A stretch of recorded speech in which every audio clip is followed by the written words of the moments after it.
संस्कार किसको कहते हैं? लोग नहीं कहता इसका संस्कार खराब है, इसका संस्कार बढ़िया है। और प्रारब्ध कर्म का विज्ञान क्या है, यानी जो आपने अब तक का जो काम किए हैं उसका विज्ञान क्या है।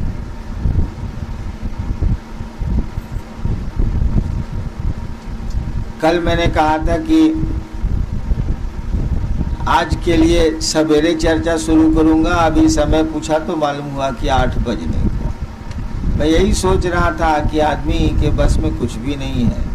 कल मैंने सोचा था कि सवेरे इस काम को करूंगा, 6:30 में शुरू करूंगा, 7:30 में ख़त्म कर दूंगा। आज सबसे ज़्यादा विलम्ब से शुरू हुआ, 8 बज रहा।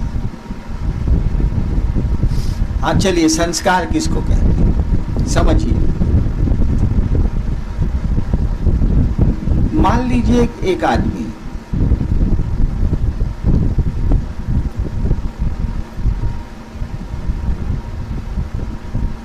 वह आदमी रोज चुन चुन के एक कीड़े को मारता है।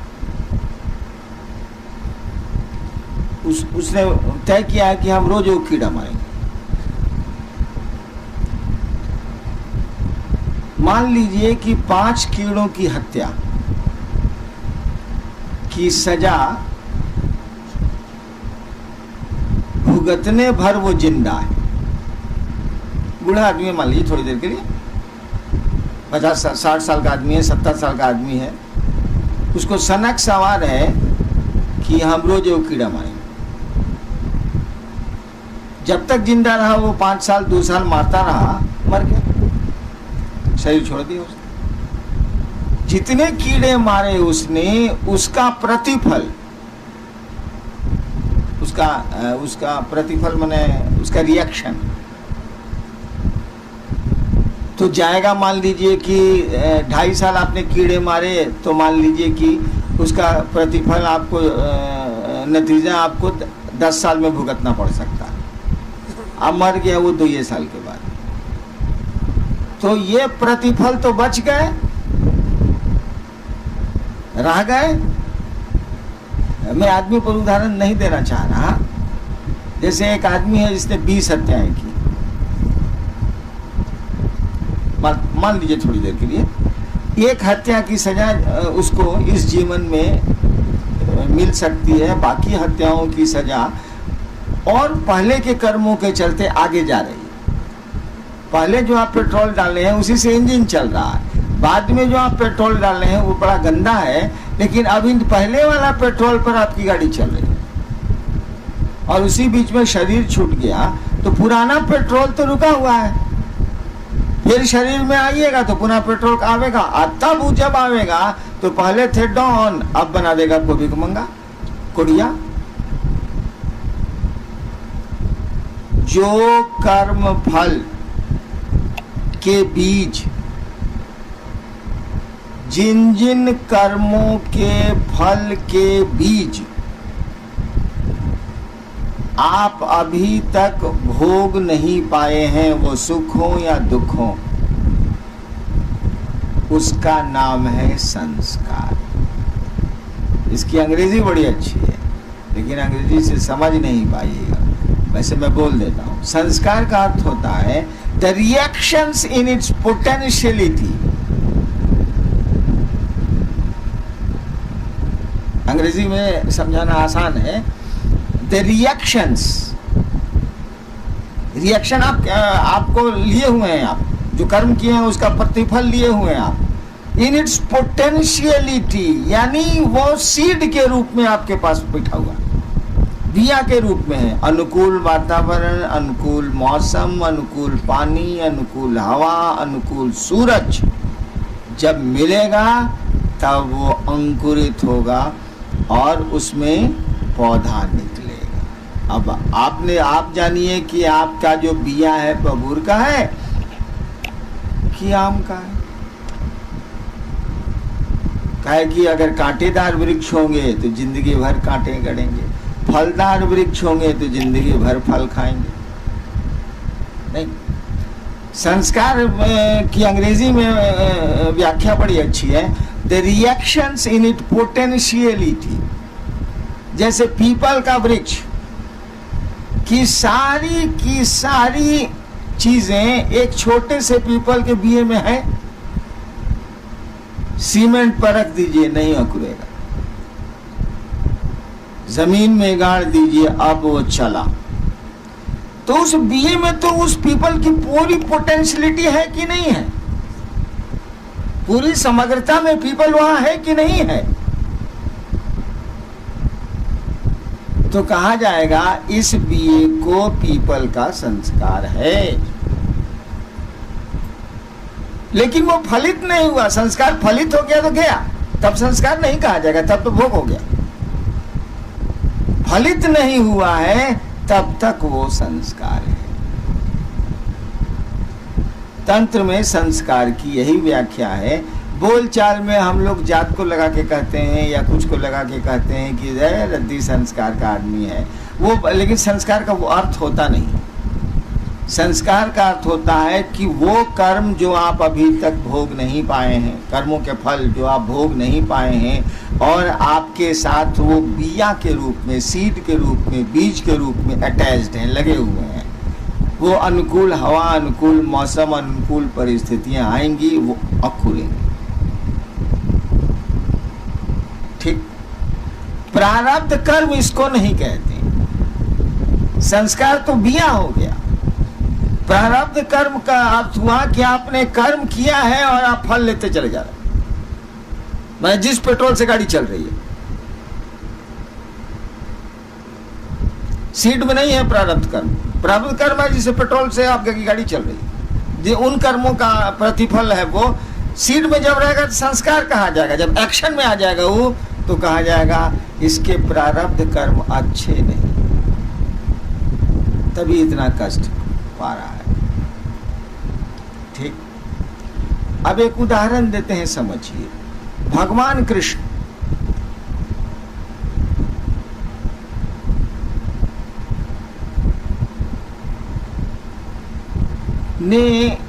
ने तो नहीं कहिएगा, भगवान कृष्ण के रहते उसमें उनकी सहभागिता रही है, इन्वॉल्वमेंट रहा है। रहते कितनी हत्याएं हुई सोचिए तो। अगर कहानी है, कहानियों पर चलते हैं, अब सच है कि झूठ है, नाम देखा नाम देखा, कितनी हत्याएं हुई। यानी भगवान कृष्ण को तो आने वाले 2-3 हजार जन्मों तक उसको तो पैखाना का पिल्लू बना देगा। काहे कि आप जैसा कर्म किए हैं उसका फल सीड के रूप में है, तो एक्शन भोगिएगा ना, रिएक्शन भोगिएगा ना। बना देगा? नहीं बनाएगा। क्यों नहीं बनाएगा? इसीलिए कि ये कानून तो धरती का न है, आसमान का नहीं न है। भारत का कानून पाकिस्तान में नहीं न चलेगा भैया, नेपाल का कानून भारत में नहीं न चलेगा। हम स्पष्ट हो रहे हैं। आप भारत के कानून से नेपाल में घुस जाइएगा तो नेपाल में हो सकता है अपराध नहीं हो, यहाँ अपराध हो, यहाँ अपराध नहीं हो, वहाँ अपराध हो, आपको अरेस्ट कर लिया जाएगा, सजा मिल जाएगी। यहाँ का कानून अलग है, उस देश का कानून अलग है। हो सकता है भी, बहुत जगह है। आपके कानून से दूसरे देश का कानून अलग है नहीं। तो भगवान श्री कृष्ण की पर्सनैलिटी, उनका व्यक्तित्व ऐसा है कि जो कहानियां हैं, जो मान्यताएं हैं, उसमें कहा गया ये तो भगवान आए थे, ये तो ईश्वर के अवतार थे। विष्णु का अवतार कहा ही जाता है। विष्णु के 10 अवतारों में एक राम है, एक कृष्ण है, एक बुद्ध है, महावीर भी। तो कहा गया ये तो विष्णु के अवतार है, यानी भगवान है। भगवान पर ये नियम नहीं लागू होता, ये धरती का नियम। लेकिन भगवान जैसे धरती पर आएगा, अब नेपाल का, आप हिंदुस्तान के आदमी गए नेपाल, छूट गए, अब हिंदुस्तान आपको क्या करेगा? अगर नेपाल से संबंध अच्छा नहीं तो कहेगा हम नहीं देंगे। तब ऐसे बहुत सारे मामले हैं, हमको नहीं बोलना चाहिए। नहीं, लेकिन फिर आप नेपाल से इंडियन टेरिटरी में घुस गए, भारत की सीमा में प्रवेश कर गए, तो पहले से रखा हुआ वारंट ऑफ अरेस्ट अपराध के चलते आपको धर लेगा, नहीं धरेगा? धर लेगा। भगवान श्री कृष्ण ने जिस प्रयोजन से धरती पर अवतार लिया, तो अवतार लेने के लिए उनको जीव भाव लेना होगा। शिव जब भी शरीर में आएगा तो उसको जीव भाव लेना होगा, जैसे आपके रूप में शिव ही आया है, अवतार लेना होगा। जैसे वो अवतरित होंगे, योनिगत होंगे, जैसे होंगे वो अब धरती के कानून के पकड़ में वो आगे। कानून नहीं का बनाया हुआ, लेकिन ऊपर से तब बनाया हुआ है, यहाँ नहीं चलेगा, यहाँ वो फंसेंगे। अब भगवान श्री कृष्ण ने मान लीजिए कि 10,000 आदमी उनके चलते मारे गए, मान लीजिए, थोड़ी देर के लिए मान लीजिए, वैसे बहुत ज्यादा। अब वो फिर उनका शरीर छूटा, बहलिए का तीर लगा।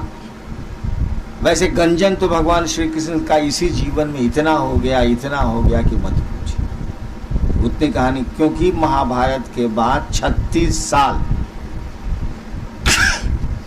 श्री कृष्ण जिंदा रहे। आप नहीं जानते हैं कि 36 साल की हिम क्या।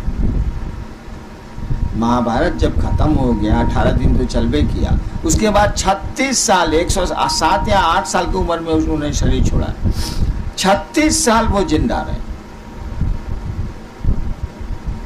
और उनकी आंखों के सामने पूरा का पूरा यदुवंश समाप्त हो। उनकी आंखों के सामने उनके दोनों बेटों की हत्या हुई। हत्या नहीं हुई, उन्हीं के सामने उनके बड़े बेटे को मार के, बैठे हुए हैं पेड़ की जड़ के पास, मार के जूतों से उसके सर को रगड़ा जाने लगा। तब जाके श्री कृष्ण को थोड़ा क्रोध आया। उनके सामने बेटे उनके मारे गए, आपसे में लड़के मरे, कोई दूसरा नहीं मारा। उसके बाद जो खून का मारने जाने के जो खून का छींटा उनके देह पर पड़ रहा था, बैठे हुए थे पेड़ की जड़ के पास, छींटा जो पड़ रहा था उसी को धोने वो वहां गए थे। और धो के जैसे फिर वहीं एक पत्थर पर बैठे ही थे वो कि तीर आके लगा। पारधी आया दौड़ के, कहा कि पहचान लिया, कहा पारधी मैंने बह लिया। पारधी आया दौड़ के, कहा कि भगवान हमसे भूल हो, हमने समझा एक चिड़िया खूबसूरत सी है, लाल ओठ है उसके, मैंने तीर चला दिया। धुंधला था, अभी सुबह नहीं हुई थी पूरी तरह, धुंधला था, और जहर वाला तीर था चला।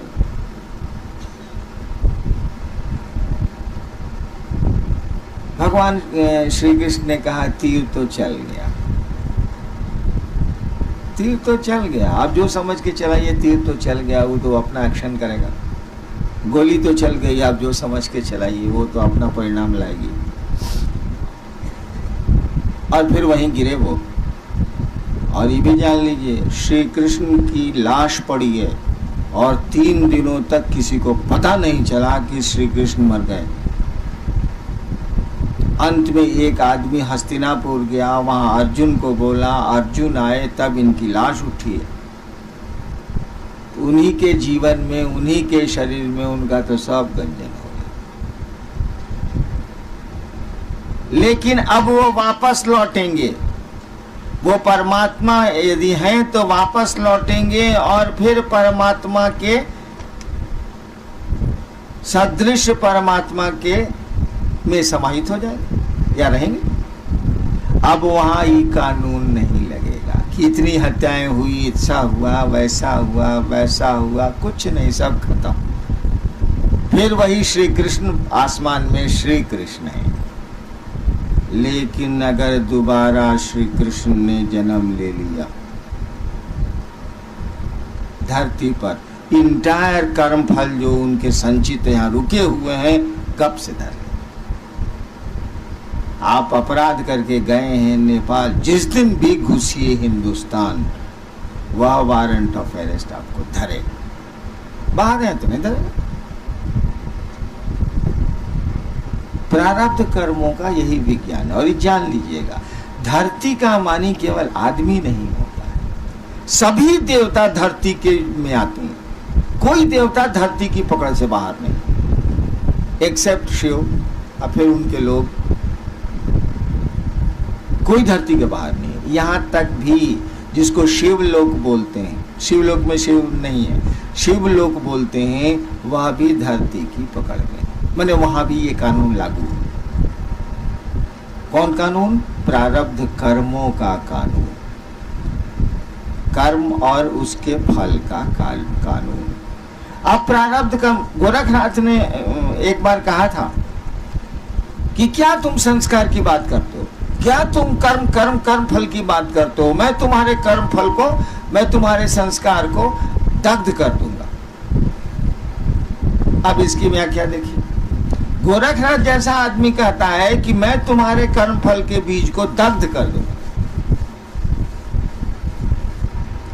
यानी आप इतना मकई का बिया ले लिए हैं रोपने के लिए, एक आदमी आपकी मालकिनी आती हैं, उनको नहीं मालूम है कि आप रोपने के लिए मकई रखे हैं, तावा पर उठाती हैं, देती हैं भूंज रही हैं, अब लामा फूटने ही वाला है कि आप कहते रे रे रे रे काकी हमको तो रोपना था, ये तो भुजा बना दी इसका।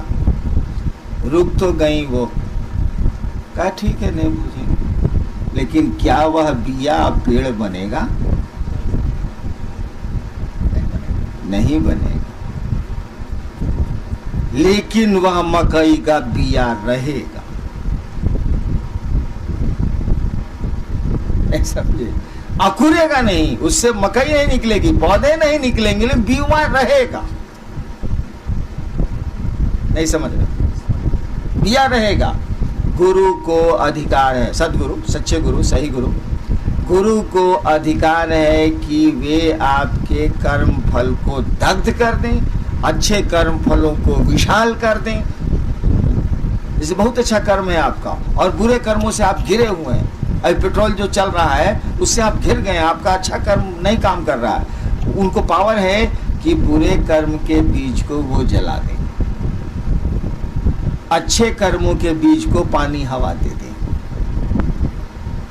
ये गुरु को अधिकार है, लेकिन गुरु को ये अधिकार नहीं है।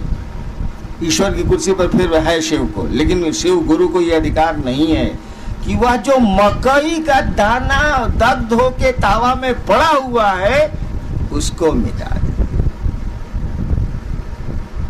उसको वो नहीं मिटा सकता गुरु की कुर्सी पर। ईश्वर के रूप में तो उनका कानून है, वो कानून को तोड़ ही नहीं सकते। गुरु की कुर्सी पर आपके कर्म फल को वो इनहेंस करके, बड़ा करके विशाल कर सकते हैं। एक क्षण के संस्कार को, एक क्षण के आपके कर्म फल के बीज को, जिसमें साधु होने की कैपेसिटी है, वो एक क्षण है बस। एक झोंका आया, महादेव इतने अच्छे लगे, इतने अच्छे लगे, इतने अच्छे लगे, लेकिन ये झोंका रहेगा मुश्किल से 2 घंटा। इसको खींच के ले जा सकते हैं 200 साल। मैं 200 साल तक आपको महादेव अच्छे लगते रह जाएंगे और इसी बीच में शिव हो जाएंगे। गुरु को यह भी अधिकार है कि कोई कर्म फल आपके साथ लगा हुआ है जो 20 वर्षों तक आपको परेशान करता रहेगा और गुरु के काम में वो बाधक बनता रहेगा। आपके दृष्टिकोण से काम नहीं होगा, उनके दृष्टिकोण से होगा। तो वो 20 साल के कर्म फल को 1/1 करोड़ हिस्सा में पास करा दे। 1/1 करोड़ हिस्सा सोचिए में पास करा दे, पता नहीं चलेगा, ये उनको पावर है। लेकिन वो सीड को नहीं हटा सकते। सीड रहेगा, वो उतना आपको लेना पड़ेगा। बिया का भक्षण आपको करना पड़ेगा, वो बिया आपको लेना पड़ेगा, उसमें गुरु कुछ नहीं करेगा। लेकिन वह बिया पेड़ नहीं बनेगा, अंकुरित नहीं होगा, यह गुरु कर सकते हैं, उनको पावर है। सही गुरु को उनको पावर है, लेकिन बिये को हटा देने का पावर मात्र शिव को है, क्योंकि मात्र शिव महेश्वर शिव, ईश्वर शिव भगवान उनको है और वो उन्हीं का कानून है, इसीलिए हटाते नहीं है। उन्हीं का नियम है, उन्हीं की इच्छा से ये सिस्टम चल रहा है, इसीलिए हटाते नहीं है। अब सुनिए, मैंने कई बार कहानियां सुनाई हैं कि एक आदमी था जो कथा पढ़ता था और भगवान का बहुत बड़ा भक्त था। एक गांव के बाहर आया, और पहले तो नियम था ना कि कोई साधु आया है गांव के बाहर तो गांव वाले उसको भोजन वोजन कराते थे। तो लोग कथा सुनने शाम में जाते थे और कथा सुनते थे, और गांव के लोग उसको भोजन देते थे। गांव के बाहर एक मंदिर के बाहर टिका हुआ था। एक औरत थी जो प्रतिदिन खाना बना के ले जाती थी, उनको खिलाती थी, पानी ले जाती थी, पिलाती थी, और ये सिलसिला 6 महीने तक चला। समझ रहे? 6 महीने तक चला। 6 महीने के बाद उस कथावाचक भक्त को कहीं वहां से अब जाना था। उसने रात में कहा कि देखो मैं परसों चला जाऊंगा, तुम 6 महीने से मुझको भोजन करा रही हो, कुछ चाहिए तो बोलो। उस महिला ने कहा, हम कुछ चाहने के लिए आपको नहीं खिलाते, हम तो आप साधु हैं, हमको श्रद्धा है इसीलिए खिलाते हैं, हमको कोई जरूरत नहीं है, कोई इच्छा नहीं है, इसके चलते हम उनको किसी चीज के लिए, किसी चाहत के लिए आपको खिलाता हूँ, ऐसा नहीं। कहने नहीं, 6 महीना तुम खिलाई हो, कुछ तो हमको देना चाहिए। कहते नहीं, छोड़िए, हम तो ऐसे ही आपको खिलाते थे, कुछ हमारे दिमाग में नहीं है, कुछ भी हम नहीं चाहे। ये एकदम जिद पर अड़ा हुआ था कि इतना दिन इसका एहसान है, कुछ दे दें। जिद किया इसने, तो उस महिला ने कहा कि देखिए, हमको शादी हुए 15 साल हो गए, हमको कोई संतान नहीं है। कहा ठीक है, कल आओगी तुम खाना लेके, मैं परसों जाऊंगा, कल आना।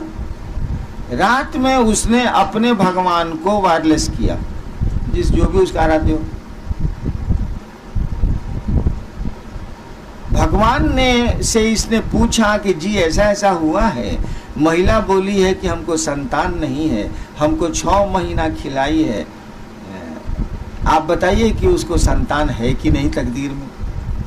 भगवान ने कहा कि उसकी तकदीर में संतान नहीं। बात खत्म हो गई। दूसरे दिन वो महिला आई, कथा खत्म हुई, परसों इसको जाना था, मतलब दूसरे दिन सुबह इसको जाना था। रात में फिर सब चले गए तो महिला ने भोजन निकाला, लोटे में पानी लाया, कहा कि खा लीजिए। कहा कि देखो हम खाएंगे नहीं, तुम 6 महीना हमको खिलाई हो, और भगवान ने जब कह दिया कि तुम्हारी किस्मत में संतान नहीं है, हम तुमको संतान दे नहीं सकते, हम खाएंगे नहीं। बहुत जिद की कि भैया हम तो पहले भी कहा था कि किसी चीज के लिए आपको नहीं खिलाना है, आप खाइए। तो आप जिद किया तब ना हम बोले हैं, हम तो बोल भी नहीं रहे थे, हम 40 के लिए खिलाया भी नहीं था आपको। वो आदमी नहीं खाया, कहा कि हम इतना भी नहीं कर सके तो क्यों खाना खाया। और महिला जिद कर रही है खाने के लिए, नहीं खाया। वह महिला बहुत उदास मन से कि हम काहे बोल दिया, बाबा जी खाए नहीं, काहे बोल दिया। उदास मन से वही खाना और वही लोटा में पानी लिए हुए घर को वापस जा रही थी। चांदनी रात थी, जा रही थी, तो गांव में पीच रोड थोड़ी है, खेत की मेड़ है, खेत के मेड़ पर जाना है। ये बहुत दुखी थी, सोचते जा रही थी कि हम कौन पाप किया जो हम उनको कह दिया कि हमको संतान नहीं है।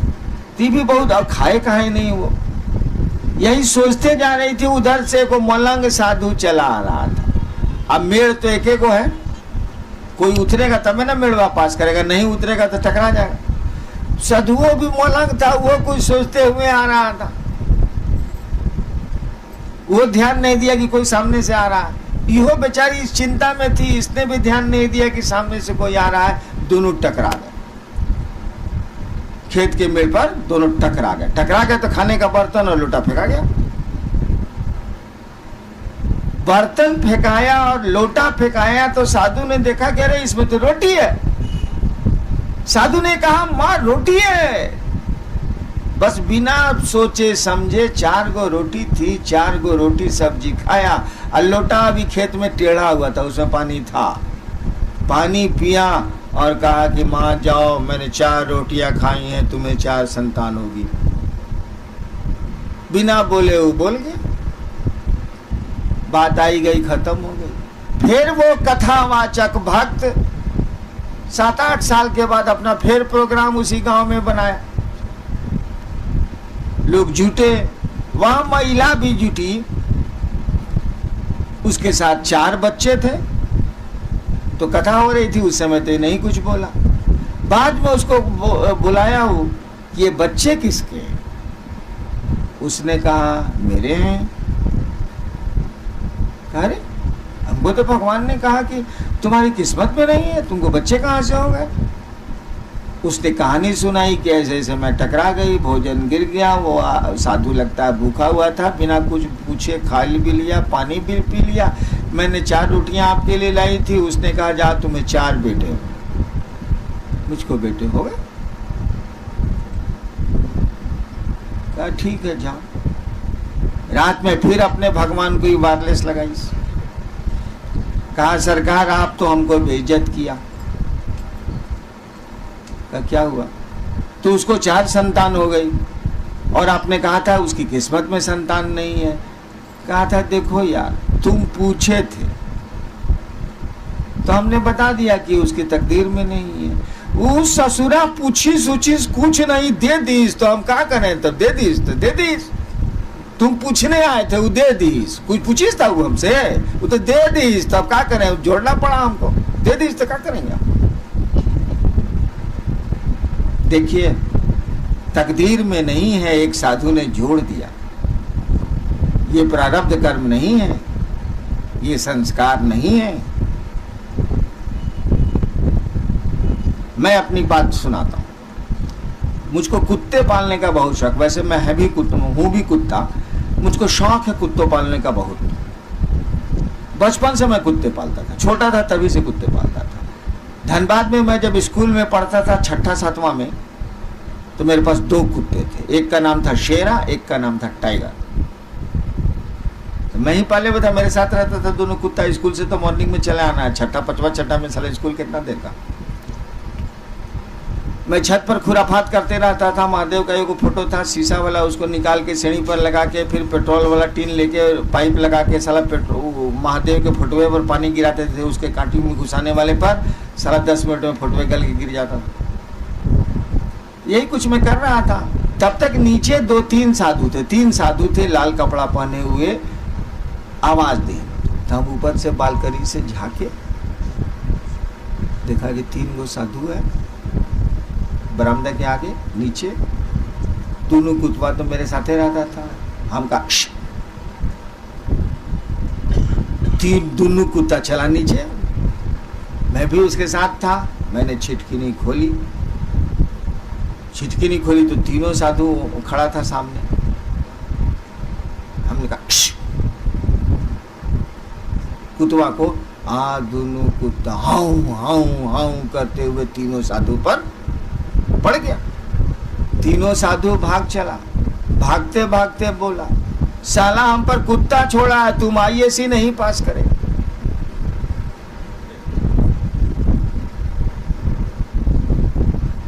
इतनी बात हमको थोड़ी याद थी, इससे ज्यादा याद नहीं थी। कौन इस पर विचार करता है? आए हम IAC में, पहला बार जो काम किया वो माइक से नहीं सुना सकते।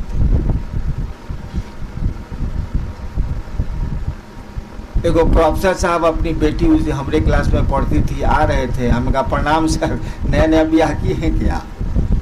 अब बेटी को कह दीजिएगा कि नया नया ब्याह किए हैं तो का आपका असर होगा। मैं कॉलेज से निकाल दिया। दूसरी जगह गया जहाँ ये टीचर थे, एगो हमारे साइंस के हेड ऑफ डिपार्टमेंट थे। हम किया क्या था बदमाशी, H2S गैस होती है ना जो बड़ी बसाती है, साइंस के स्टूडेंट लोग हैं, तो उसको बरामदे में बना के उसमें क्लिप लगा दिया जाता है रबर में कि गैस नहीं लीक करे। खरी प्रयोग करना होगा तो उसको बीकर में डाला जाएगा, इसे बंद रहेगा। खुल जाएगा तो साला वो तो इलाका का इलाका गंधाइन कर देगा। तो मैं अकेले एक दिन जा रहा था कॉलेज में, ऊपर में लेबोरेटरी थी, वो जो पाइपवा में क्लिपवा लगा हुआ था खोल के हम पॉकेट में रख लिया, चले 20 मिनट के बाद तो पूरा कॉलेज गन्हाइन गन्हाइन गन्हाइन हो गया। साला लेबोरेटरी बॉय हमको देख ली, कह दिया HOD को, हेड ऑफ डिपार्टमेंट को, हमको बुलाया गया। हम कहा सर को हम नहीं जानते हैं सर, हम क्या जाने सर, तो नहीं लेबोरेटरी बॉय आपको देखा है। हम कहा सर कौन चीज़ देखा है, तो हमको बाहर ले गया, H2S वो क्लिप लग चुका था H2S गैस के पास, कहा उसमें प्रैक्टिकल कंपलसरी था, अगर प्रैक्टिकल में फेल तो फेल। तो बोला कि देखिए मेरी ज़िंदगी तक आप पास नहीं करिएगा। हम कहा सर हम पास तो नहीं करेंगे लेकिन आप भी फेल कर जाइएगा सर। सर ऊपर से कूद जाएंगे तो अब क्या होगा सर। 2 साल गया। तिबारा एक बहुत बड़े गुरु जा रहे थे साहेबगंज से, मैं उनका दुल्हरुआ था, फर्स्ट क्लास में थे, उसमें फर्स्ट क्लास था। हम कहा बाबा दोनों बार झगड़ा करके हम परीक्षा पास नहीं किए हैं IAS। एक लाइन वाली बोला सड़क बंद हो तो डाइवर्सन ले लो, नहीं, सड़क बंद हो तो डाइवर्सन ले लो, मैंने अगर मार्ग बंद है तो पार मार्ग से जाइए, डाइवर्सन जाइए। साइंस में पढ़ते हो ना, आर्ट्स में चले।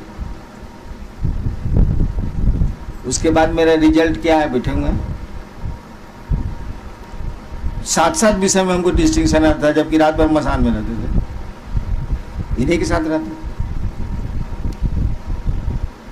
देखिए हमारे कर्म फल में तो नहीं था कि IAS पास नहीं करेगा, साधु ने डाल दिया, कुत्ता लुकाने पर। अब ऐसे लोग नहीं है, लेकिन एक जमाना था कि थे लोग। वो बोला कि IAS से तुम पास नहीं करेगा, और IAS में बॉटल नेक हमेशा हो जाए, हमेशा हो जाए, हमेशा हो जाए। तो फिर एक गुरु ने ही मुझको कहा कि सड़क बंद हो तो बगल के रास्ते से निकल जाओ। साइंस में हो ना, हम कहा जी आर्ट्स में चलो। यानी प्रारब्ध कर्मों का विज्ञान देखिए, कोई कर्म नहीं है आपके, आता वो लगा दिएगा या वापस ले लिएगा, दोनों होगा। बहुत कर्म फल है आपको कि बहुत तबीयत खराब रहेगी, बहुत तबीयत खराब रहेगी, आप आए मेरे पास, हमको जाए दूर ठीक हो जाएगा। वो जो सीड वहां तक काम किया है उसके बाद मुरझाने लगेगा, मुरझाने लगेगा तो पेड़वा मुरझा जाएगा, पेड़वा जब मुरझा जाएगा तो कटवा कहाँ से करेगा, मुरझा के मर जाएगा। यानी ये ऐसा कौन कर सकता है, इसका विज्ञान समझिए। ये पूरा का पूरा सिस्टम, पूरी की पूरी ये पद्धति कि कर्म कोई करेगा और कर्म के फल लेगा, ये तो उस शिव की इच्छा से न है, उस ईश्वर की इच्छा से न है। इसके पीछे जो कानून का बल है वो तो शिव की इच्छा है ना, पार्लियामेंट वहां थोड़ी है। ये भाई धरती पर जो भी सिस्टम चल रहा है वह शिव की इच्छा से न चल रहा है। कर्म कर्म फल का विज्ञान, कर्ता आप हैं तो कर्म आप करिएगा, कर्ता कर्म करेगा तो कर्म के फल भी लेगा। कर्ता आप नहीं है तो आप कर्म नहीं करेंगे। सब करे छथिन महादेव, बोली में नहीं मौन बूझने लगा, आप कोई कर्म नहीं हो रहा, सब कर्म महादेव कर रहे हैं। हम नहीं करे छी हो महादेव जनथिन बा, भूख लगल छे जाई छी कुछ खाएला। अब आप करता नहीं है, तो जब करता नहीं है तो कर्म कैसे करिएगा। आपका मन तो बुझ रहा है महादेव करता है, आप तो माध्यम है, मशीन हो गए आप। तो कर्म ही नहीं कीजिएगा तो फल कहां से लीजिएगा। ये पूरा का पूरा सिस्टम उस शिव की इच्छा से न चल रहा है, इच्छा माने शक्ति, उस शक्ति से न चल रहा है। किसी ने अपने मन को शिव के मन से जोड़ दिया। इतना बड़ा लोहा का गोला इतने दूर में ताप पैदा कर रहा है, एक दूसरा गोला भी आया वो इतना थोड़ा सा गर्म हो गया तो वो कुछ दूर में ताप फैलाएगा, हीट फैलाएगा।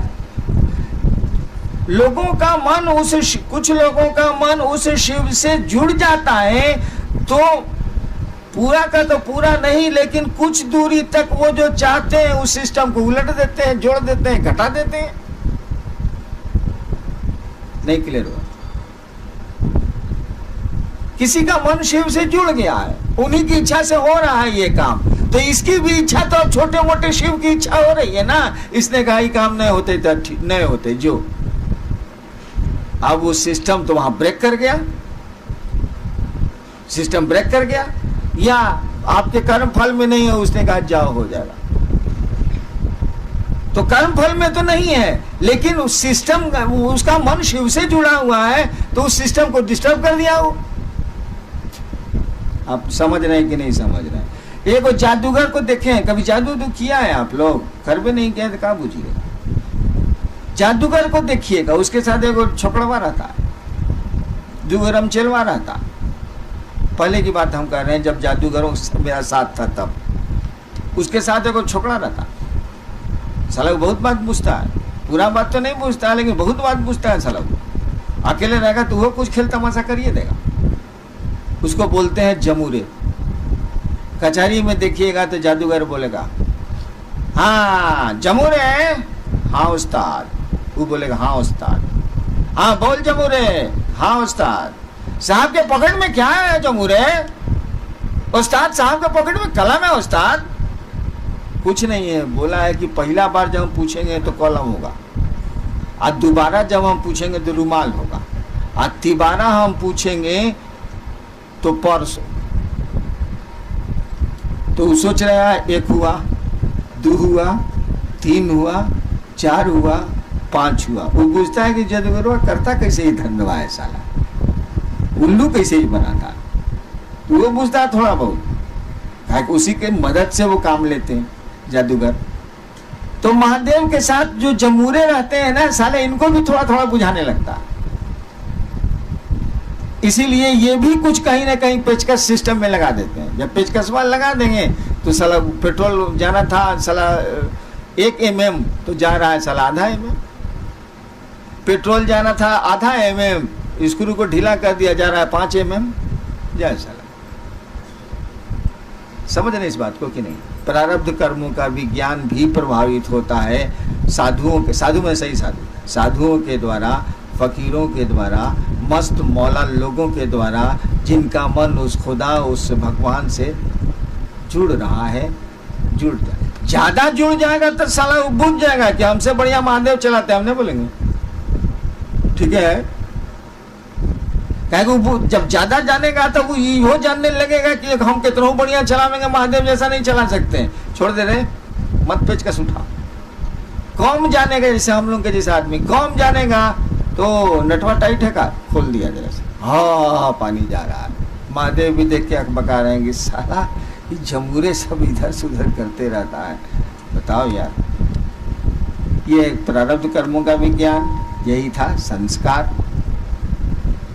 40 मिनट हो गया, आप सबों को प्रणाम। आप घर को जाइए, कल फिर मिलते हैं। आज का विषय हो गया ना सर?